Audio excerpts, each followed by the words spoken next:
Babul adzan fi safar. Ini bab azan dalam perjalanan. Dengan sanadnya Imam Abu Dawud meriwayatkan daripada Uqbah bin Amir.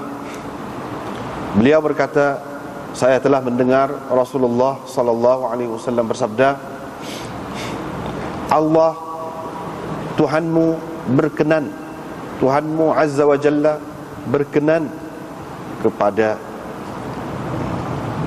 penggembala kambing yang berada di puncak batu di bukit,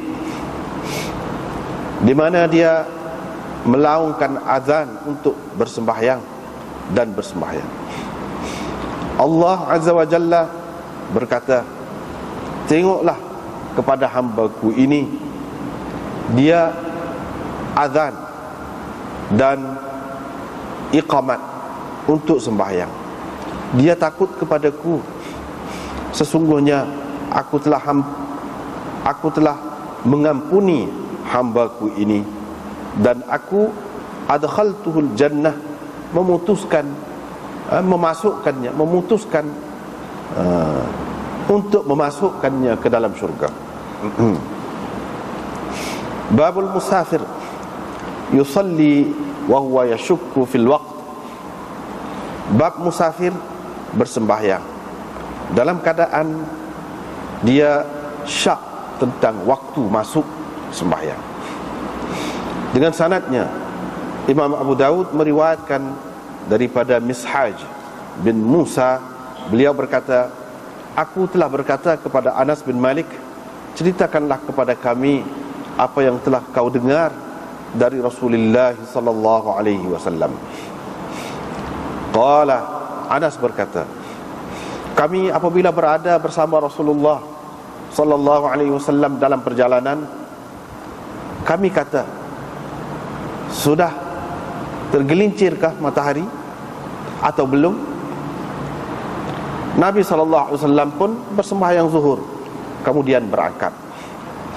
Dengan sanadnya Imam Abu Dawud meriwayatkan daripada Anas bin Malik, beliau berkata, Rasulullah sallallahu alaihi wasallam apabila singgah di sesuatu tempat, beliau tidak akan berangkat sebelum bersembahyang zuhur. Maka ada orang berkata kepadanya, yakni kepada Anas, wa in kana bi nisfin nahar, walaupun di tengah hari, betul-betul di tengah hari. Beliau menjawab, Anas menjawab, wa in kana bi nisfin nahar, walaupun pada tengah hari, pada ketika tengah hari. Babul jam'i bainas salatain. Ini bab jamak di antara dua sembahyang, yakni menghimpunkan dua sembahyang. Bab menghimpunkan dua sembahyang. Dengan sanadnya Imam Abu Dawud meriwayatkan daripada Abi Tufail Amir bin Wathilah bahawa sesungguhnya Mu'adz bin Jabal menceritakan kepada mereka bahawa mereka pernah keluar bersama Rasulullah sallallahu alaihi wasallam dalam peperangan Tabuk, yakni untuk pergi dalam peperangan Tabuk.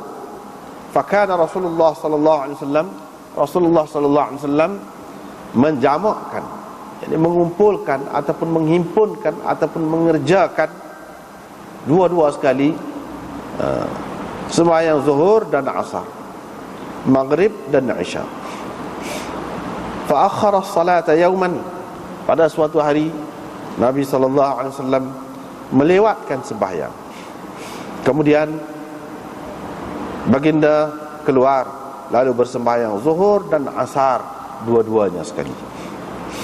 Kemudian masuk ke tempat penginapannya, kemudian keluar lalu bersembahyang maghrib dan isya dua-duanya sekali.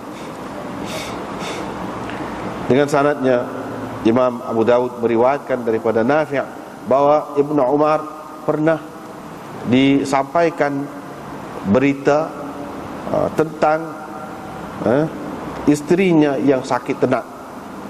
Ustusrikha tu pernah diceritakan kepadanya tentang isterinya sedang sakit berat, sakit teruk. Wa huwa bi Makkah, dia pada ketika itu berada di Mekah. Fasara, maka dia pun berangkat. Sehingga apabila matahari telah terbenam dan telah nyata, telah kelihatan bintang-bintang, faqala, beliau pun berkata, sesungguhnya Nabi SAW apabila tergesa-gesa kerana sesuatu perkara dalam perjalanan, baginda akan menghimpunkan di antara dua sembahyang ini. Fasara, dengan berangkat, sehingga apabila syafaq telah pun hilang, barulah Nabi SAW turun dan beliau menghimpunkan kedua-dua sembahyang itu. Dengan sanadnya Imam Abu Dawud meriwayatkan daripada Muadz bin Jabal bahawa Rasulullah SAW dalam peperangan Tabuk, apabila telah tergelincir matahari, sebelum baginda berangkat, baginda akan menghimpunkan di antara sembahyang zuhur dan asar. Dan jika dia berangkat sebelum tazigh asy-syams, sebelum gelincir matahari, ditakhirkannya zuhur sehingga dia berhenti untuk mengerjakan sembahyang asar.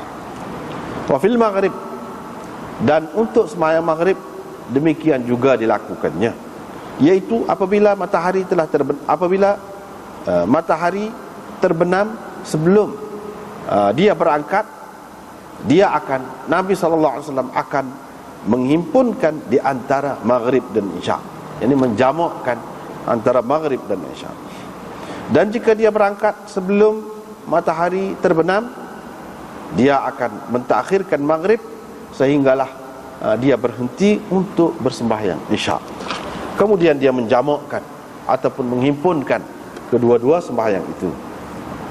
Abu Dawud berkata, hadis ini telah diriwayatkan oleh Hisham bin Urwah daripada Husain bin Abdullah, daripada Quraib, daripada Ibnu Abbas, daripada Nabi SAW, sama dengan makna hadis yang diriwayatkan oleh Mufaddal dan Laith tadi. Dengan sanadnya, Imam Abu Dawud meriwayatkan daripada Ibnu Umar, katanya Rasulullah SAW tidak menghimpunkan ataupun tidak menjamakkan di antara sembahyang maghrib dan isyak sama sekali dalam perjalanannya, kecuali sekali sahaja. Abu Dawud berkata, hadis ini diriwayatkan daripada Ayyub, daripada Nafi', daripada Ibnu Umar secara mauquf, dan ia terhenti setakat Ibnu Umar. Bahawa dia, yakni Nafi', tidak pernah melihat Ibnu Umar menjamakkan yakni maghrib dan isya sama sekali, kecuali pada malam itu, yakni pada malam disampaikan berita tentang isterinya sedang sakit berat itu. Waruwiya, dan ada diriwayatkan hadis daripada Makhul, daripada Nafi'. Hadis ini ada riwayatkan daripada Makhul, hadis Makhul daripada Nafi', bahawa dia melihat Ibnu Umar melakukan demikian sekali atau dua kali sahaja. Dengan sanadnya, Imam Abu Dawud meriwayatkan daripada Abdullah bin Abbas, beliau berkata, Rasulullah SAW pernah bersembahyang zuhur dan asar kedua-duanya sekali, dan maghrib dan isya kedua-duanya sekali, fi ghairi khaufin wala safar, bukan dalam keadaan ketakutan dan bukan juga dalam perjalanan. Malik berkata, saya berpendapat itu dilakukan oleh Nabi SAW semasa hujan. Abu Dawud berkata, hadis ini telah diriwayatkan oleh Hammad bin Salamah, sama seperti makna hadis tadi. daripada Abi Zubair. Dan hadis ini juga telah diriwayatkan oleh Qurrah bin Khalid daripada Abi Zubair. Beliau berkata, dalam suatu perjalanan yang kami lalui untuk pergi ke Tabuk, dengan sanadnya Imam Abu Dawud meriwayatkan daripada Ibnu Abbas, beliau berkata Rasulullah sallallahu alaihi wasallam pernah menjamakkan zuhur dan asar, maghrib dan isya di Madinah, bukan kerana takutkan apa-apa dan bukan kerana hujan. Maka ada orang berkata kepada Ibnu Abbas, bertanya Ibnu Abbas, apakah maksud Nabi sallallahu alaihi wasallam berbuat demikian? Qala, Ibnu Abbas berkata, arada alla yuhrija ummatahu.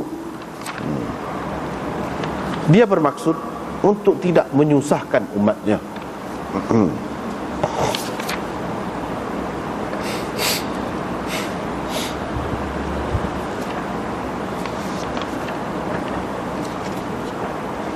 Sekali dulu.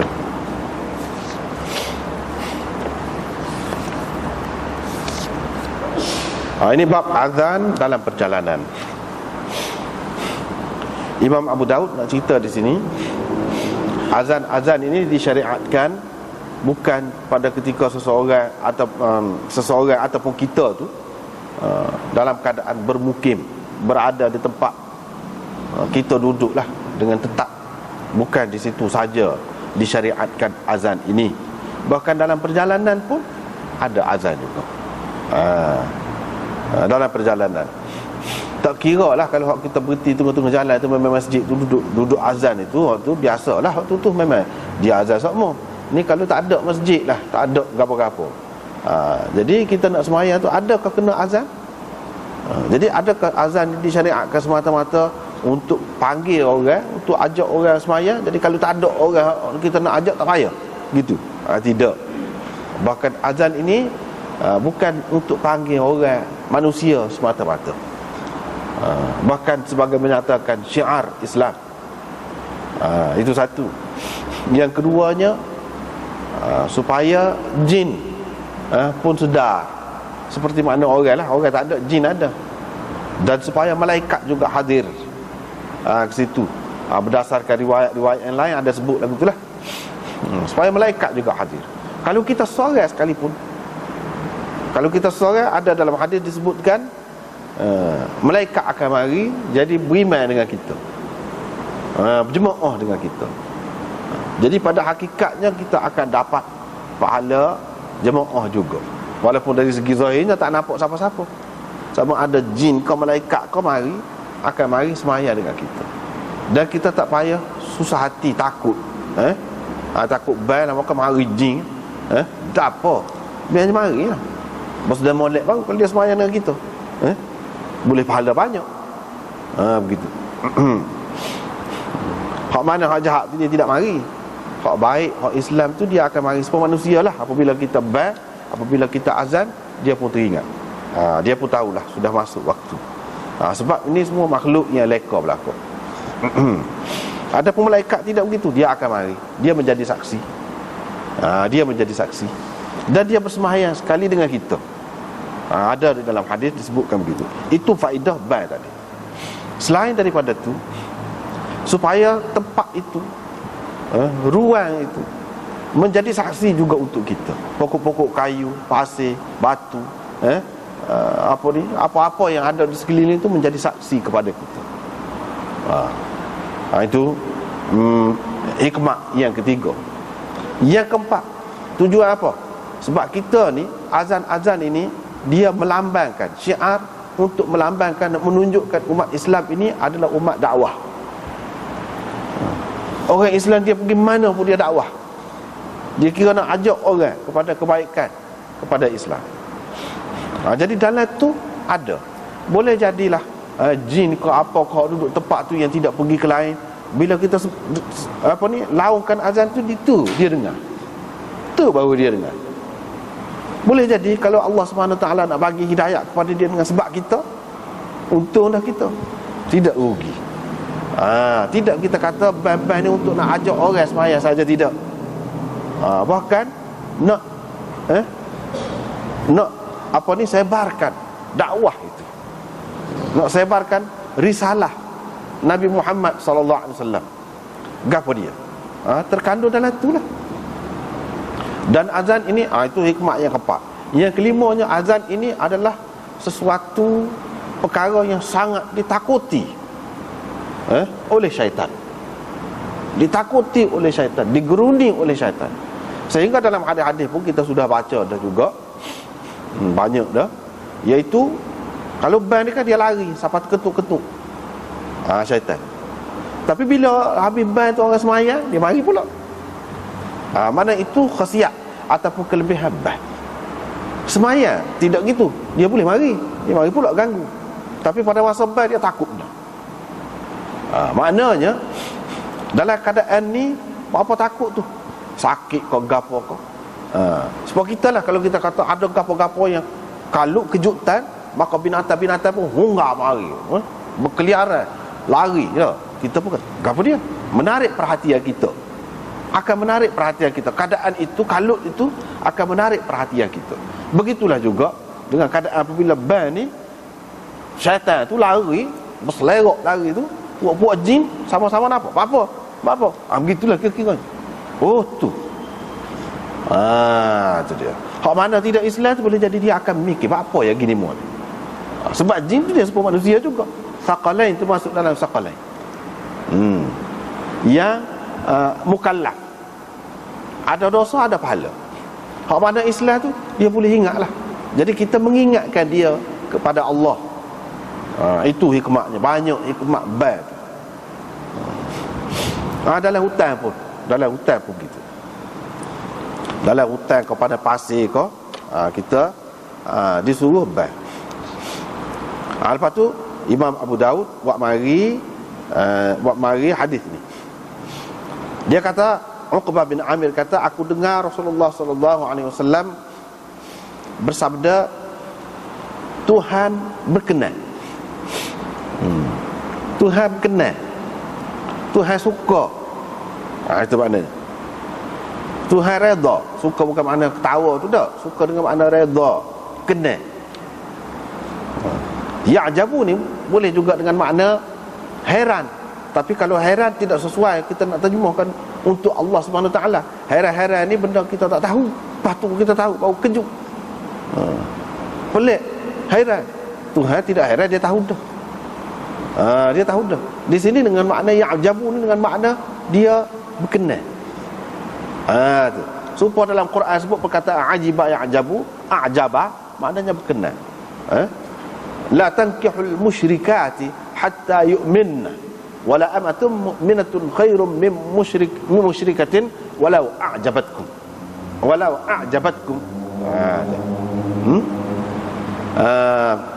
Jangan menikah dengan orang-orang perempuan hak musyrik selagi mereka tidak beriman. Nak menikah ni kena Islam dulu. Tak boleh. Itulah ayatnya. Hamba perempuan yang mukmin itu lebih baik lagi daripada musyrikatin, daripada perempuan hak musyrik itu, walaupun merdeka.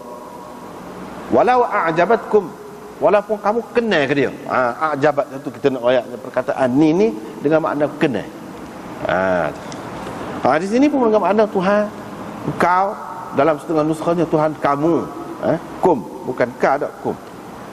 Tak apalah waktu tu. Tuhan kena kepada penggembala kambing di puncak, di atas satu batu di puncak bukit. Tu syadhiyah tu makna batu yang mengholor keluar atas bukit tu. Satu batu yang tonjol keluar gitu, batu atas bukit tu. Dia duduk kambing situ, atas bukit tu, di puncak lah. Batu tu duduk di puncak, duduk atas tu. Lepas tu dia best. Tuhan kenal hak lagu tu, orang hak lagu tu. Lepas tu dia semaya. Bapa ni orang ni pergi atas bukit ni, Kalau kita nak kata di sini azan dalam perjalanan, ni macam atas bukit ni apa makna? Banyak makna. Satunya perjalanan lah tu. Atau perjalanan apa pergi naik atas bukit, tak tahulah tu hal apa hal dia. Kalau katakanlah naik atas bukit, kalau kata naik ke bulan pun tu kenal lah. Kalau tak lupa ke dia pergi mana-mana, naik tinggi mana pun. Ni pun begitu juga, naik atas tu baik. Itu disyariatkan. Maknanya kalau sekarang ni orang pergi ke angkasa lepas, pergi ke bulan, pergi ke mana pun boleh baik-baik semaya. Tu hak nak molek lah tu, kenal lah lagu tu. Hak ni atas puncak bukit. Untuk apa dia pergi tu? Kira-kiranya Abu Daud faham pergi ni, pergi musafir lah tu. Seperti baru ni kan kita sudah sebelum puasa baru ni kan kita sudah belajar dah pasal nak qasar sembahyang ni sejauh mana perjalanan nak jamuk ni. Mengikut Imam Abu Daudnya 3 batu. Kita sudah bincang dah sebelum pada ni. Imam Abu Daud dia sependapat dengan puak-puak Zahiriyah, mazhab Zahiri, 3 batu lah jauh daripada tempat tinggal kita, kita boleh jamuk dah, kita boleh qasar dah. Baru ni kita sudah bincang dah. Maknanya Imam Abu Daud nak cerita di sini, biasanya orang bawa kambing ni dia pergi sejauh mana? Dia pergi sejauh tu ya, sekitar tu ya, 2 batu, 3 batu daripada tempat dia. Dan itu dikira sebagai musafir. Dia nak pergi kotu, Imam Abu Daud ni dia nak pergi kotu, dia nak kemah lagi hak dia baru ni. Dia tidak saja hari ni. Sebab safar-safar ni gitulah kira-kiranya. Sebab kalau perjalanan jauh benar, orang tak bawa pula lagu tu, pergi duduk situ, bukan cara musafir tu, jauh tu. Ni makna duduk atas bukit tu kira-kira lepas kambing dia boleh makan ke apa. Dia kira perjalanan dah, mengikut dia lah, mengikut dia. Itulah yang disebutkan di dalam syarah ni, Abu Daud ni pada muka surat 280 ni. Kalau kita tengok bawah, kata Syekh Zakaria, wa yahtamilu 'indi fi tawjihihi anna al-musannif mala ila al-musafir yasiru musafiran bi 3 amyal kama taqaddama, wa ru'atu ash-shah yadhhabuna lir-ri'ayah ila hadha al-miqdar fata'ammal fa athbata bi hadha at-tarjamah. Gitu. Boleh jadi kata dia pada pendapat sayanya, untuk kita nak bagi sebab, apa sebab Imam Abu Daud nak bagi tajuk ni, patut dia nak bagi hadis ni. Apa alasan dia? Iaitu dia nak menyatakan kecenderungannya bahawa orang yang musafir itu, dia sudah jadi musafir apabila dia pergi meninggalkan tempatnya sejauh 3 batu. Seperti yang kita sudah bicara sebelum pada ni. Sebab apa? Orang-orang yang malah kambing ni, bayar kambing dia pergi daripada tempat tinggal dia kira-kira sejauh tu, mengikut urufnya, mengikut kebiasaannya. Dia tidak pergi sampai 30 batu. Tak. Sekitar tu je. Mana dia kira musafir dah. Dia kira sebagai musafir dah. Padahal di dalam hadis ni tak ada sebut perkataan musafir tu. Imam Abu Daud faham gitu. Maknanya kita faham sini. Sebab tu orang yang kata Imam Abu Daud ini dia muqallid, dia mengikut taklid kepada Imam Ahmad, tu guru dia, tak benar, tak benar. Misalnya hak ni, tu guru dia tidak pendapat lagu ni, bukan 3 batu. Supaya Imam Syafi'i lebih kurang tu lah, jauh baru musafir. Tengok di sini dia tidak suka. Bahkan dia ijtihad sendiri, dia faham daripada hadis ni tidak jelas kata musafir. Maknanya dia ni seorang mujtahid. Lagu tu lah mujtahid. Tidak jelas dalam hadis ni sebut mana ada musafir, tapi dia faham. Dan dia faham daripada orang bawa kambing ni sejauh mana biasa, 3 batu. Sebab tu dia buat tajuk ni Al-Adhan fi Safar. Safar dah tu orang panggil tu, lagu tu. Itu cara dia faham tu. Sebab tu kita kata Imam Abu Daud ini serupa Imam Bukhari, serupa imam-imam lain juga, dia ni mujtahid. Cumanya banyak pendapat dia tu kebetulan serupa dengan Imam Ahmad. Serupa dengan Imam Ahmad. Maka ramailah orang keliru, orang kata dia ni ikut Imam Ahmad. Padahal tidak. Kalau dia ikut Belakang lah. Ni tak. Ni serupa dengan pokok Zahiriyah ni. Bukan serupa dengan mazhab Ahmad. Hak ni.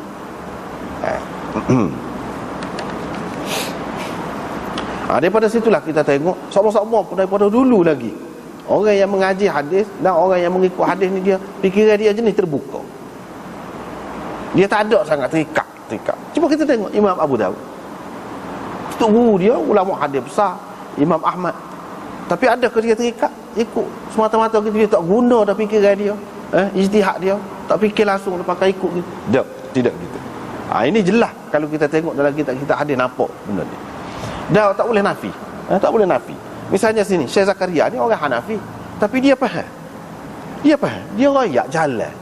Ini maknanya jiwa dia tu bersih, tak ada kata nak kona pusing biar sesuai dengan kita.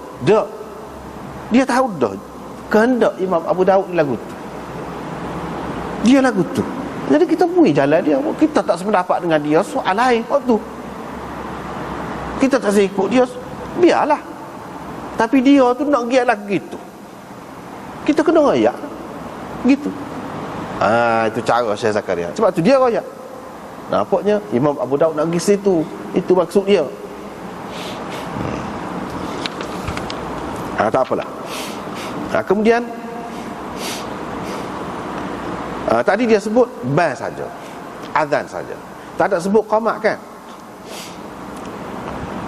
Tapi hak selepas tu dia kata, Allah kata, tengok tu hamba aku ni, dia ban dan dia yuqim lis-salah. Yuqim tu makna iqamah. Mana bukan ban saja yang disyariatkan, tapi iqamah. Tapi apa tak disebut azan saja? Sebab azan ini dalam istilah hadis, dia boleh untuk azan, qamat pun orang panggil azan juga. Qamat pun orang panggil azan juga. Sebab itu kalau dalam hadis-hadis banyak kan cerita hari Jumaat tu, 3 azan dia ada dalam hadis-hadis disebut 3 azannya. Sebenarnya bukan 3 azan, satu daripadanya ialah iqamah. Itu pun dipanggil azan juga dalam istilah hadis ni. Gitu. Supaya juga di sini bila dia kata dia yu'adzinu tu bukan ban kalau kita maklum ni saja, bahkan qamat itu pun termasuk juga. Dengan sebab tu dalam hak selepas ni dia sebut yuqim. Tadi tak sebut apa, sebab masuk dah situ. Tapi kalau yang kedua ni tak sebut juga, boleh jadi orang ingat ban saja, qamat tak ada pula. Dalam musafir ni mana ban saja, qamat tu tak ada, padahalnya ada kedua. Wa yuqimu lis-salah, yakhafu minni, dia takut kepada aku, sesungguhnya aku telah mengampuni hamba-Ku ini. Jadi orang lagu ni, hak Tuhan kenal ni, dia lagu mana? Allah SWT ampunkan dosa dia. Kalau dia ada dosa pun Allah SWT ampunkan dia. Dan adkhaltuhul jannah, kalau nak kira dari segi zahir dia ni, aku telah memasukkannya ke dalam syurga. Padahal tak masuk lagi dalam dunia lagi. Itu penggunaan bahasa Arab ni, dia lagu tu lah. Kalau apa dia panggil dalam istilah dia, tahaqquq, li tahaqquqil wuqu'. Kalau benda tu pasti akan berlaku, dalam bahasa Arab boleh digunakan bentuk madhi juga, perkataan yang menunjukkan masa lepas. Supaya di sini adkhaltuhu, adkhaltuhu. Sebab tapi kita tak boleh terjemahkan gitu. Aku telah memasukkannya ke dalam syurga. Sebab tu kita terjemah tadi, aku memutuskan untuk memasukkannya ke dalam syurga. Gitu. Aku memutuskan. Maknanya aku putus bahawa orang ni dia akan masuk syurga. Aku akan masuk syurga. Gitu. Tetapi kalau nak kira dari segi lafaz asal tu, maknanya aku telah memasukkannya ke dalam syurga. Apa yang guna perkataan telah tu? Sebabnya makna pasti. Sebab makna pasti. Sebab itu dalam Quran kan dia ada sebut, ata amrullah fala tasta'jilu. Ata amrullah, kiamat itu telah datang, telah ata. Dia tidak kata ya'ti, tapi ata. Pasal apa? Pasal kiamat itu sesuatu yang pasti akan berlaku. Dia guna perkataan ni. Sebenarnya dalam bahasa Melayu ada juga, kita duk guna sama, tapi kita tak sedar. Misalnya kalau dalam keadaan kita tidak dapat mengelak dah, nak kena dah, mati dah aku sekali ni, apa dah tu, mati dah aku. Padahal tak mati dah. Kalau mati nak kecek kan no. Tak ada tu, dah tu makna sudah lah. Kita kata mati dah aku sekali ni, dah tu apa. Kita pun guna juga. Pasal keadaan kita tidak dapat elak, pasti dah kira-kira. Kita pun guna lagu tu. Bahasa Arab pun gitu juga.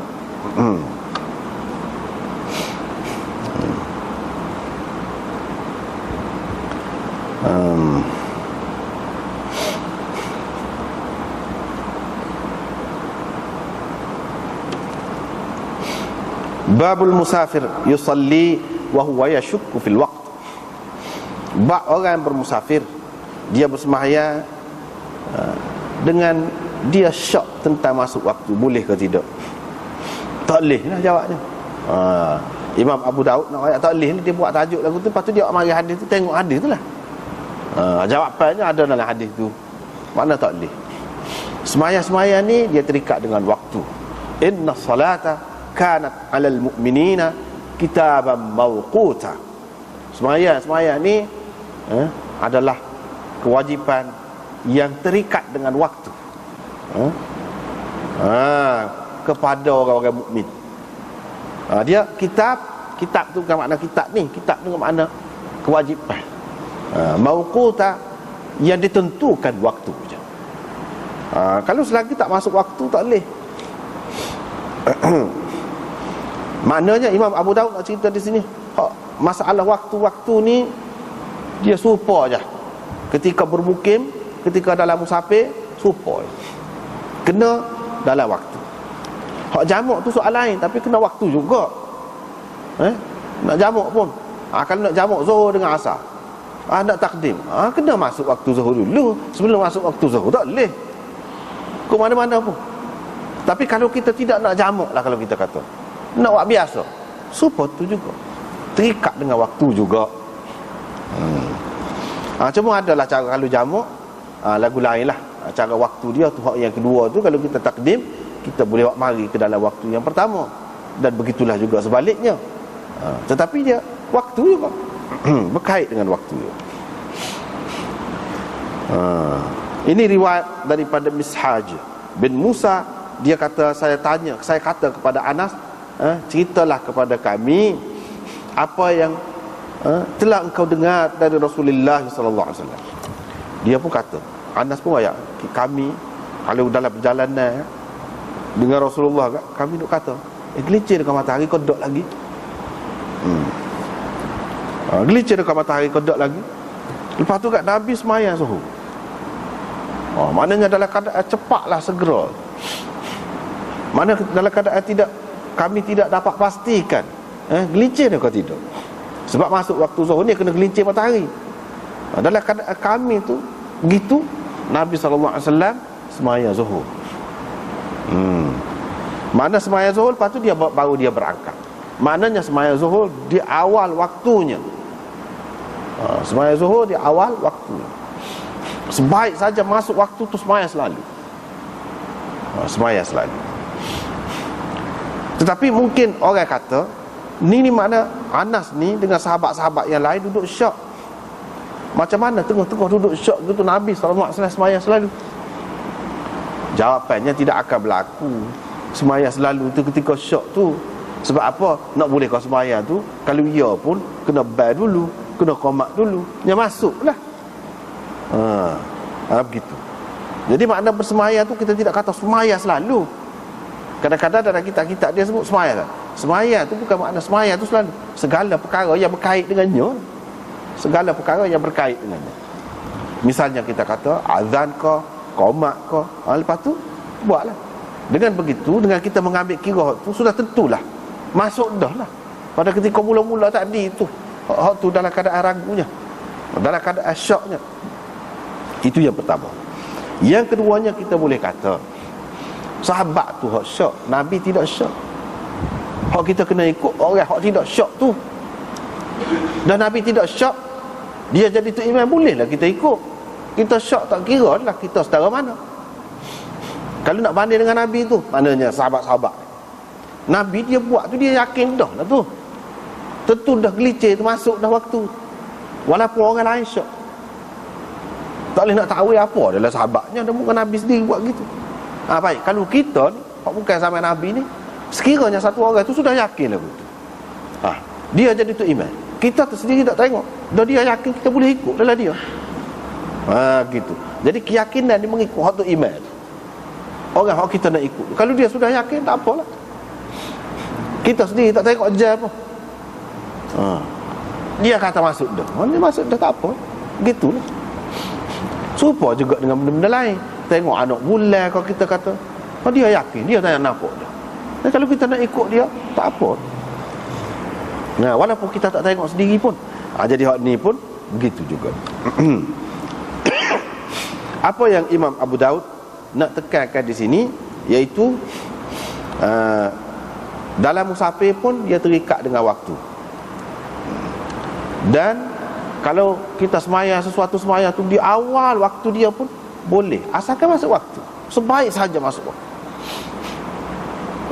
Kita kata kalau hujan tu kak saat take sikit je, pukul 1 saat boleh dah takbir Allahu Akbar selalu.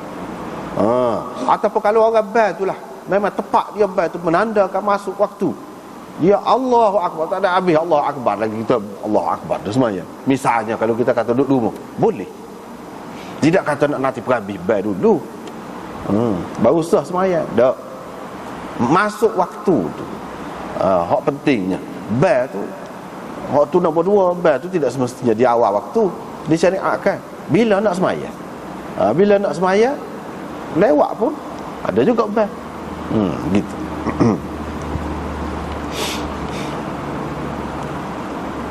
Lepas tu kan dia berangkat lah.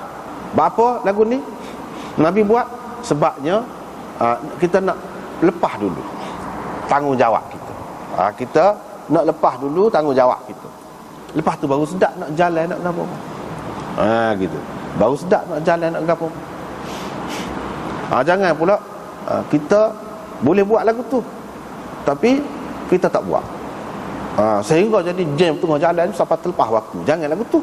Itu maknanya kalau kita kira payah nak berhenti tengah jalan kau gapo kau, tapi kita boleh buat masuk waktu tu, boleh buat lalu. Molek buat dululah. Itulah hak Nabi sallallahu alaihi wasallam ajar, buat dulu.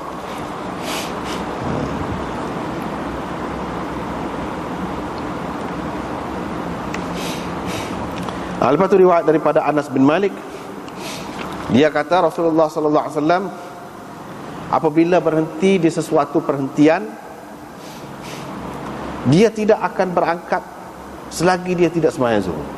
Maknanya semua tak adil juga. Takut-takut apabila dalam perjalanan tu susah nak berhenti pula, tak ada tempat yang sesuai pula, terlepas pula waktunya. Gitu. Maknanya kalau dekat dah waktu zuhur, dia tunggu dulu sebentar. Masuk waktu zuhur tu kat sembahyang lalu, lepas tu baru berangkat. Jadi ada orang kata kepada Anas, walaupun tengah hari pun lagu tu. Anas kata tengah hari pun dia tunggulah. Dia masuk waktu, sebaik saja masuk waktu tu dia sembahyang. Gitu caranya. Dia nak ayat di sini, kalau sembahyang zuhur ke apa, dia terikat dengan gelincir matahari itu. Dia tidak serupa dengan sembahyang jemaah, di mana ada khilaf. Kita sudah belajar dah dulu. Sembahyang jemaah ni kan, Imam Ahmad kata kalau sebelum gelincir matahari pagi boleh sembahyang dah jemaah. Kan ada khilaf di situ tu. Begitu juga sunat dia pun awal pun boleh. Ada khilaf di situ. Tetapi dalam masalah sembahyang zuhur ni, Imam Abu Daud nak ceritanya tak ada. Serupa ya, dia kena masuk waktu. Waktu dia sembahyang zuhur ketika tidak musafir itulah. Itulah waktu dia. Kalau sembahyang jemaah tu tidak musafir pun masih ada khilaf seperti yang kita sebut dulu, yang seperti yang kita sudah belajar dah dulu. Gitulah. Babul jam'i bainas salatain. Ini bab jamak ataupun himpunkan dua sembahyang. Itu kita panggil jamak lah, kita pun panggil jamak juga. Jamak. Dia masalah jamak di antara dua sembahyang ni ada banyak khilaf, banyak khilaf di antara ulama. Bila kita mengaji hadis ni, tahulah khilaf-khilaf ni punca dia daripada hadis lah. Puak-puak anti hadis dia kata tak molek benda lagu tu. Jadi khilaf, jadi tak serupa, tak molek. Kita kata molek lah tu. Khilaf tu molek lah. Apa yang tinggal ruang buat hadis ni jadi khilaf. Khilaf tu lah hak molek lah. Kalau dia tak sewi kita khilaf, tentu dia royak teras lah, jelas lah. Ni dia tidak berjelas lagu tu. Kadang nampak lagu ni, kadang nampak lagu ni. Dan memang keadaan kita tu kadang-kadangnya sesuai dengan hak ni, kadang-kadang sesuai dengan hak ni. Molek lah untuk kemudahan kita. Cumanya mungkin jadi masalah kalau kita terlalu terikat dengan sesuatu mazhab, soni ke mana-mana. Jadi hak macam-macam ada untuk kemudahan tu kita tak dapat lah mudah. Hak maksud Nabi nak suruh mudah semua kalau kita tengok dalam syariat nak suruh mudah, tak dapat lah kita hak tu kalau kita duk terikat sangat. Tapi kalau kita tidak terikat, kita akan nampak sebenarnya hadis yang berbeza-beza yang menjadi punca khilaf itu ada kebaikan untuk kita. Ada kebaikan. Setengah-setengah orang dia tidak faham, dia kira hak tu mazhab, dia tidak faham hak asalnya dalam hadis. Mana baik, dia tanya, mana baik? Kalau kita sembahyang ni kita turun tangan dulu dengan kita turun lutut dulu, mana baik? Maka adalah kata lagu ni. Hak ni kata, dia kata mazhab Syafi'inya turun lutut dulu, hak tu boleh. Hak ni kata mazhab Maliknya turun tangan dulu, boleh. Kalau terikat dengan mazhab gitu kan, kalau tak ada masalah tak apa, kita tak ada serang dah apa. Benda tu ada berlaku dalam hadis. Cuba kita tak usah terikat. Memanglah mazhab Malik, Imam Malik kata lagu tu ada, tapi kita kira kita boleh pakai belakang. Ada kalanya orang ni kan dalam keadaan tertentu dia sakit orang apa, dia lebih selesa turun tangan dulu. Pakai hak tu memang ada. Itu tujuan Nabi. Dia tidak doa aku buat gini ni untuk puak-puak ikut mazhab Malik. Ada dia buat lagu tu? Tak ada. Jadi hak nak ikut sangat, terikat sangat dengan mazhab Syafi'i tu kan, dah muka lutut dulu tu, kena turun macam lutut dah walaupun sakit orang kan seksa tu. Jadi hilang khusyuk. Sedangkan hak lebih utamanya khusyuk. Kalau khusyuk tu lebih kita dapat dengan cara kita turun tangan dulu. Dan hak turun tangan dulu tu pun ada dalam hadis. Apa salahnya? Apa yang kita duduk kaitkan dengan mazhab tu, dengan mazhab ni? Benda tu asalnya daripada Nabi. Dan tu Nabi buat asal tu untuk apa? Untuk kemudahan kita. Dia tahu dah keadaan kita ni macam-macam. Tu benda. Supaya juga kita kata orang panggil jalsah istirahah. Sebelum pada nak naik rakaat, bila sujud rakaat yang pertama tu nak naik rakaat yang kedua, ada duduk dulu sebentar. Syafi'i kata, dia kata sunnah lagu tu, sunnah. Hanafi kata tak ada sunnah. Tengok ruginya kalau duduk bahas atas nama mazhab tu. Padahal Nabi ada buat berlaku. Nabi ada buat berlaku. Dia buat berlaku tu untuk apa? Ya, kalau kita kata orang tua nak suruh bangun cah selalu supaya orang muda tidak selesa, tak kena gaya, nyetok situ. Alangkah baiknya kalau tenang mengikut cara hak Syafi'i tu. Cara hak Syafi'i tenang, duduk istirahat dulu, lepas tu naik. Kan ada terus duduk kait lah cara ke mazhab ke apa ni. Moga hak Nabi ada, dia tunjuk pada kita tu sesuai. Jadi kalau orang ikut Hanafi, tulislah, totok lah kita kata, dia sakit orang dah mana pun tak boleh. Dia akan bangun terus, dia akan jadi lagu mana. Sebab dia kata tujuan sembahyang tak boleh nampak lesu, tak boleh nampak malah, tak boleh nampak letih, tak boleh nampak begini. Jadi cara duduk lagu tu nampak letih, nampak malah. Dia sembahyang ni menampakkan cergas. Dia buat ikut tu. Orang Syafi'i pula kata sunat, tak cara ke mana-mana. Kamu muda ke tua ke, letih ke tidak letih ke, duduk lagu tu. Dia terlalu ke situ, dia terlalu ambil zahir. Padahalnya kalau kita kata dalam keadaan kita segar megah, muda lagi, boleh ikut supaya Hanafi tu bangun terus lah, nampak cergas. Tapi kalau sakit orang tua, moleklah ikut orang Syafi'i itu. Gitu benda ni.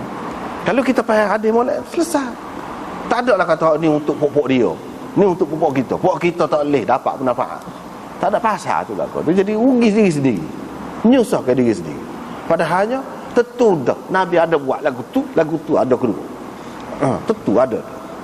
Yang dia buat berlaku lagu tu apa? Dia tahu dah lah tu, kira-kira tu nak tunjuk kita ni tak serupa. Keadaan kita ni umat dia tak serupa. Sebab tu dia tunjuk. Jadi khilaf tu baik. Khilaf tu baik. Bukan khilaf tu menunjukkan jadi tak molek dah. Tak faham lah kalau kata tak molek tu tak faham. Masalah jamak ni pun ada banyak khilaf juga.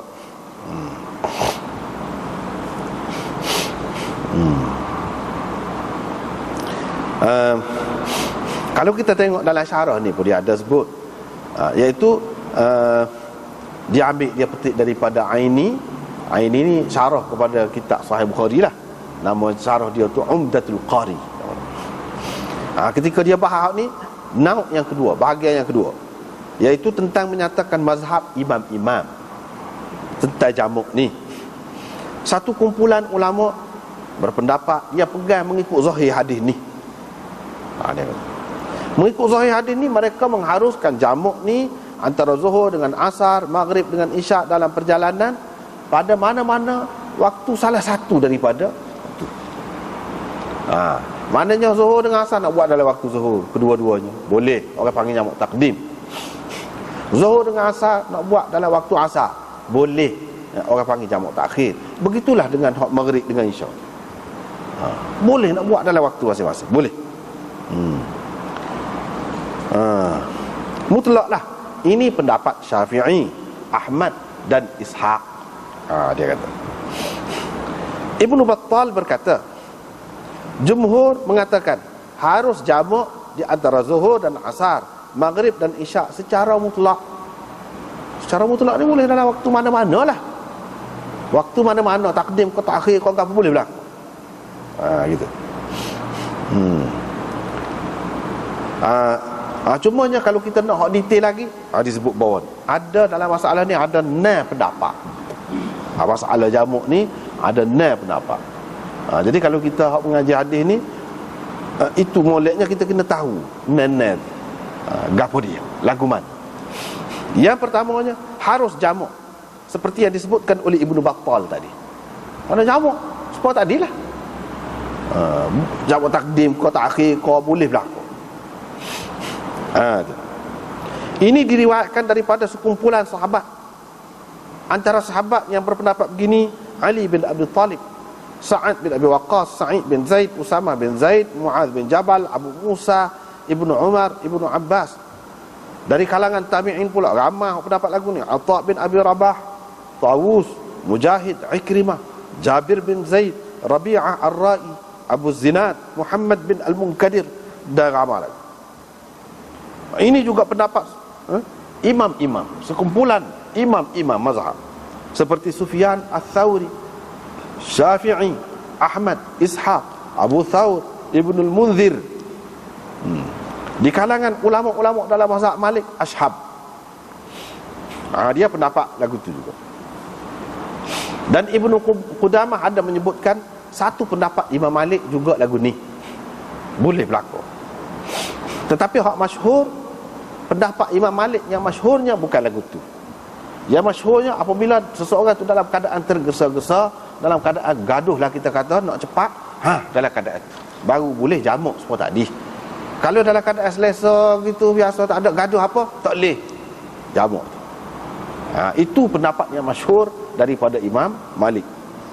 Pendapat yang kedua, hanya boleh jamuk ni apabila dalam keadaan gaduh. Kita gaduh bahasa Melayu lah, bahasa Kelantan, bukan gaduh bahasa surat tu.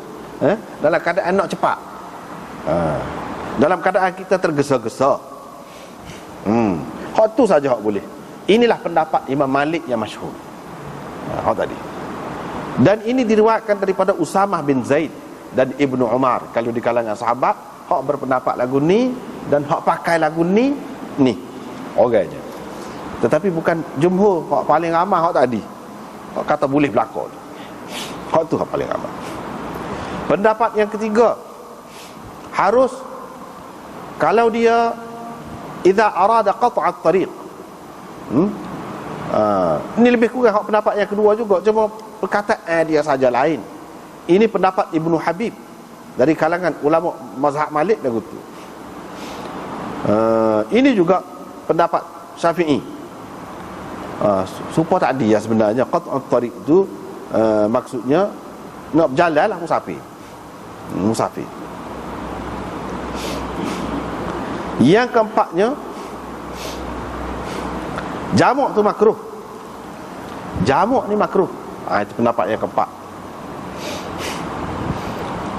Ibnul Arabi kata ini adalah riwayat orang-orang Mesir daripada Imam Malik.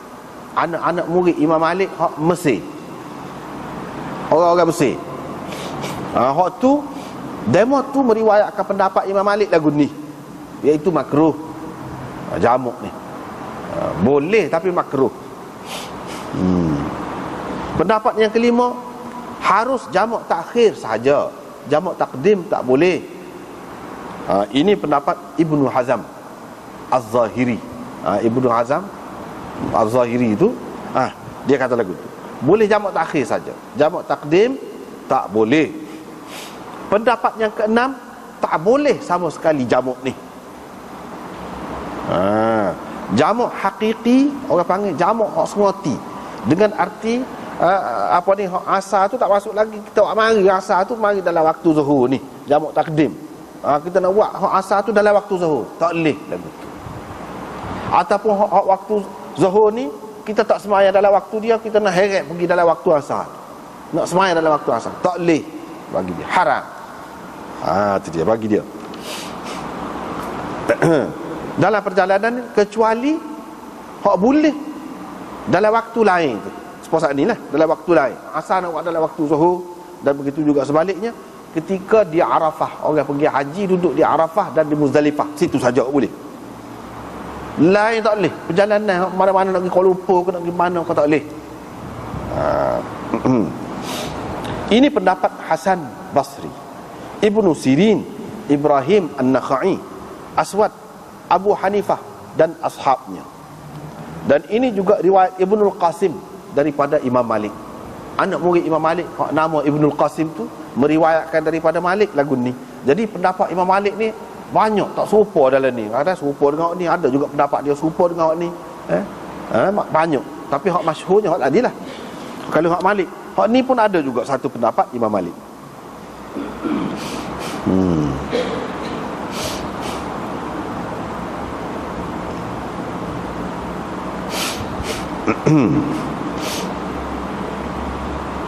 Lepas pada tu Sahibut Talwih, ni nak mari kita 283. Dia kata, Imam Nawawi kata Aba Yusuf dan Muhammad dia tak serupa dengan tok guru dia dalam masalah ni, dan pendapat mereka ni serupa dengan pendapat Syafi'i dan Ahmad.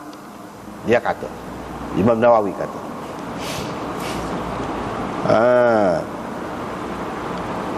pengarang kitab Talwih tu kata, Sahibul Ghayah, syarah kepada kitab Hidayah, kitab Hanafi, dia tolak pendapat Imam Nawawi tu. Imam Nawawi kata tu tak tepat, kata dia, tak kena. Orang Hanafi kan dia lebih tahulah urusan dalam rumah dia. Imam Nawawi ni memang dia tokoh hebat, tapi dia hebat dalam Syafi'i. Dalam Hanafi tu banyak perkara lah orang kritik, ada juga tak betul, tak tepat orang kata dia royak tu.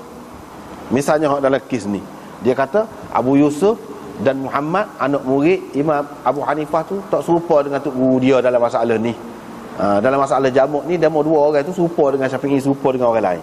Padahal orang Hanafi kata tidak gitu, tak kena tu. Sebab itu Syekh Khalil Ahmad ni kata, qultu al-amru kama qalahu. Hak betulnya serupa hak pengarang Al-Ghayah Syarah Hidayah tu kata. Sebab apa dia kata, wa ashabuna a'lamu bihali a'immatina ats-tsalatsa. Tu. Apa ni, tokoh-tokoh dalam mazhab Hanafi ni dia lebih tahu tentang keadaan imam-imam dia hak tiga ni. Dia tiga tokoh ni. Kalau dalam mazhab Hanafi tu penting benarlah tu, tiga tu. Lepas tu dia pegang hak ni lah. Tak apalah. Itu khilafnya duduk situ. Jadi bagi mazhab Hanafi ni tak boleh haram jamak kecuali di Arafah dan Muzdalifah ketika orang pergi buat kerja haji tu. Tu.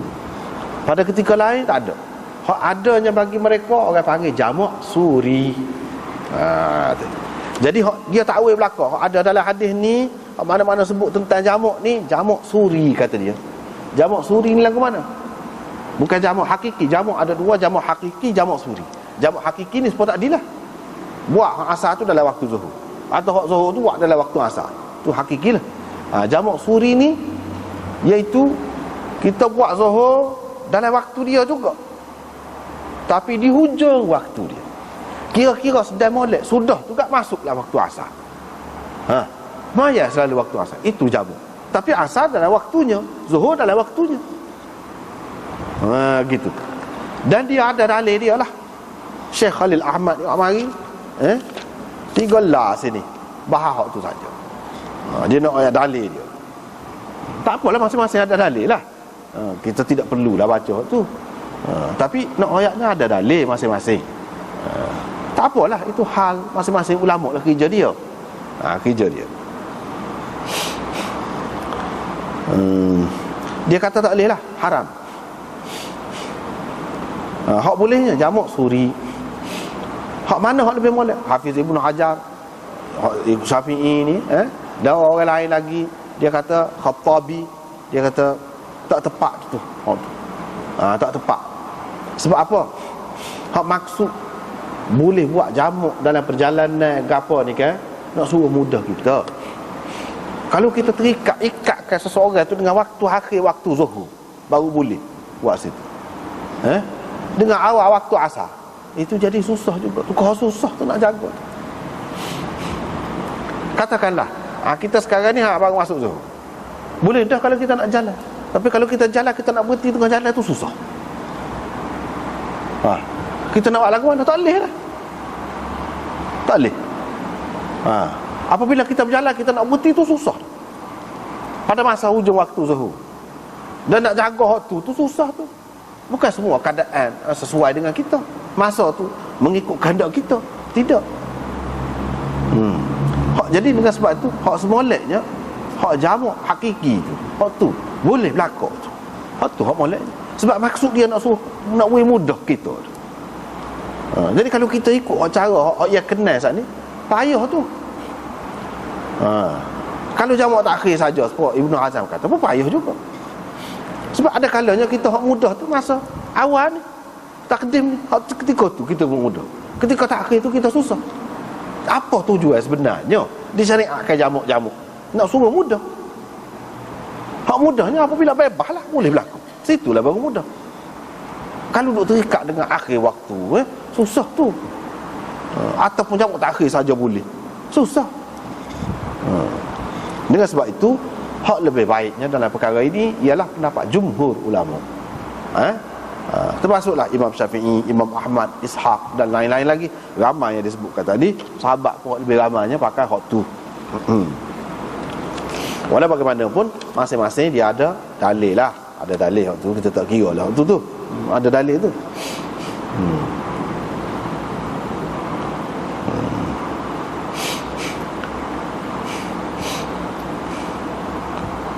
Dan ada baik dianya.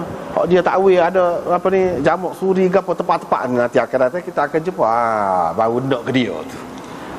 Baru nampak sedap lek dia tu. Kalau tidak nampak Nabi canggah pula dengan ayat Quran pula buat. Dia ada tepat tu. Sebab tu kita tak boleh nak tak tu kali. Kita tersepakat sudah biar dulu. Pakai ni. Ada masa dia kita dok kau ni. Gitu. Lepas tu riwayat yang mula-mula ni, riwayat daripada Amir bin Wasilah. Dia kata Mu'adz bin Jabal menceritakan kepada mereka, bila mereka keluar bersama Rasulullah dalam perang Tabuk, yang untuk perang Tabuk, Rasulullah sallallahu alaihi wasallam jamak antara zuhur dan asar, maghrib dan isyak. Dia takhirkan sembahyang pada satu hari, kelewat. Kemudian dia keluar lalu bersembahyang zuhur dan asar kedua-dua sekali. Kemudian dia masuk pula ke dalam tempat penginapan dia. Lepas tu dia pun keluar dan sembahyang isyak, maghrib dan isyak kedua-dua sekali.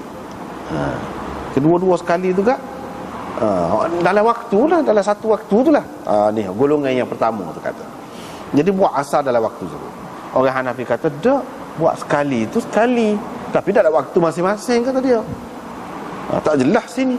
Hak asar tu tentu buat dalam waktu zuhur. Ada kau royak kata dia. Di sini menunjukkan Nabi SAW takhirkan. Satu hari dia takhirkan sembahyang.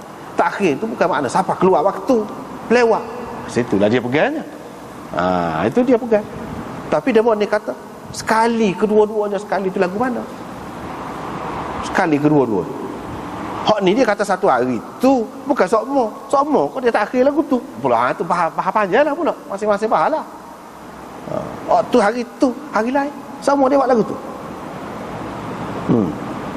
Kalau dia awal waktu tu senang, nak lagu mana? Nak buat kedua-dua sekali tak akan boleh. Kecuali kalau buat di hujung. Hak saat ni, hak takhir saat ni boleh lah kalau buat di hujung. Kedua sekali buat dalam waktu masing-masing. Tapi kalau di awal waktu zuhur, nak lagu mana? Nak jamak lagu mana? Tak akan jadi jamak suri. Sebab jauh lagi waktu asar tu. Sini dia satu hari tu Nabi gini. Pahak dia pergi perai tabuk sehari tu kau. Dia kata. Apabila kata buat sekali, jamak tu kiranya sekali tu dalam waktu lah. Waktu tu dia luah kan. Dia gitulah. Kau mana-mana pun hak ni kata tak jelas. Bila kita tak jelas tak sih. Itu. Bagi adanya kita tidak tengok masalah jelas tidak jelas dah. Untuk orang ramai ni hak mudahnya hak mana? Hak mudahnya hak mana? Hak tu. Hak mudahnya hak mana? Mudah untuk dia. Dalam keadaan ni dia mudah gini. Kalau kita pun lagu tu dah dalam perjalanan, kalau mudah kita boleh buat jamak suri sedang molek kita sana. Sebab kita akan berhenti sana. Buat lagu tu pun tak apa.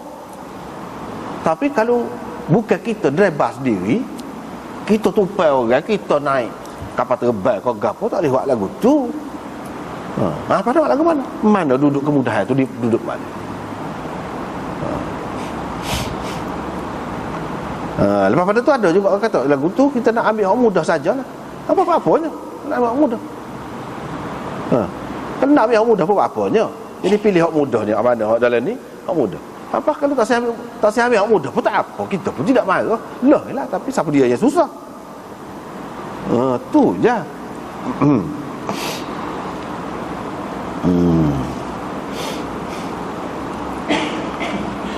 Kemudian hadis yang kedua hak Ibnu Umar. Inilah hak menunjukkan hak serupa dengan mazhab Malik tu. Mazhab Malik pegang hak ni lah. Bila orang bawa berita kata bini dia ni sakit berat, nama Safiyah bini dia, ketika dia duduk Mekah, cepat-cepatlah dia baliknya. Bila matahari terbenam dan bintang pun nampak dah, dia pun kata Nabi SAW kalau dalam keadaan dia ni tergesa-gesa, dalam keadaan dia nak cepat, dalam perjalanan dia akan jamuk dua sembahyang. Dia royak Nabi buat lagu tu dalam keadaan tergesa-gesa, bukan dalam keadaan biasa, dalam keadaan selesa, tak ada gaduh ke apa, bukan. Dia royak lagu ni cara Nabi buat. Kan Ibnu Umar ni dia sangat ikut cara betul-betul hak Nabi buat lagu mana. Dia buat lagu tu. Maknanya hak ni boleh jamuk ni dalam waktu sehingga bila habis syafaq tu, bila habis syafaq tu maknanya habislah maghrib. Bila habis maghrib mana masuk isya. Jadi orang Hanafi nak kata lagu mana? Dia kata ghabas syafaq itu dia takwil lah. Dia boleh takwil. Syafaq ni ada berapa macam katanya.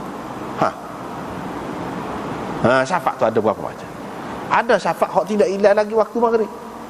Ada syafaq hak hilang waktu maghrib. Hak ni syafaq hak tidak hilang lagi waktu maghrib. Dia turun pada ketika tu. Maghrib tu ada lagi. Hujung maghrib tu kata dia. Dalam waktu dia. Itu jamak suri kata dia. Dia orang ikut tu. Dia monung pula kata tak, bila hilang syafaq tu dia nak royaknya bila habis waktu lah tu. Bila habis waktu dia pun turun, dia pun jamak kedua-dua.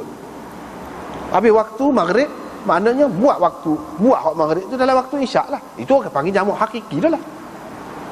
Tetapi dia buat gini dalam keadaan gaduh, dalam keadaan nak cepat. Dia tidak royak dalam keadaan biasa tu. Seseolahnya dalam keadaan biasa tidak dibuat lagu ni. Hak tu lah Imam Malik pegang dengan Imam Maliknya duduk sini. Sebab Imam Malik ni kan, kalau dalam bab hadis ni gapo ni, dia rujukan utama dia di kalangan sahabatnya Ibnu Umar.